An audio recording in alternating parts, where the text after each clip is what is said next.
உங்களோட ஆத்ம சக்தியை, உங்க ஆன்ம ஒளிய தூண்டிவிட கடுகளவு அணு அளவு இருக்கக்கூடிய அந்த ஆன்ம ஒளி மேலும் மேலும் பிரகாசிக்கும்.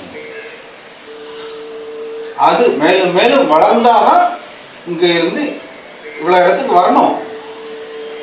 அண்ணாக்குல இருந்து உச்சி வரைக்கும் அந்த ஒளியினுடைய ஜுவாலை வரணும். அந்த அளவு நீங்க தூண்டணும். அதுதான் தவம். அது ஒரே நாள்ல வருமா?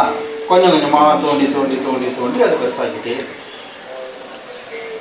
அது இந்த பயிற்சியெல்லாம் செய்து இந்த இடம்லாம் கிளீன் ஆகி அப்புறம் அதே மாதிரி உச்சியிலிருந்து உள்ளங்கால் வரைக்கும் 72,000 நாடி நரம்புலையும் அந்த ஒளி ஊடுருவி எல்லா இடத்தையும் தூய்மையாக்கி அப்புறம் ஒளியே நிரம்பும். இதே பிசிக்கல் ஃபார்ம், ரத்தம், எலும்பு, கதை, மத்தியாளன், இதே உடல் ஒளி நிரம்பி நிரம்பி ஒளி உடலாக மாறும். பூர்ண உடலை ஒளி உடலாக ஓங்க பெற்றேன்னு வளர்ச்சிருப்பான். அதைத்தான் சொல்லணும். நம்மகிட்ட இருக்கக்கூடிய ஆத்ம சக்தியை, ஒளிய இப்படி தூண்டி தூண்டி தவம் மூலமாக பெருக்கி ஒளியை வியாபிக்க செய்தோம். இதுதான் தவம்.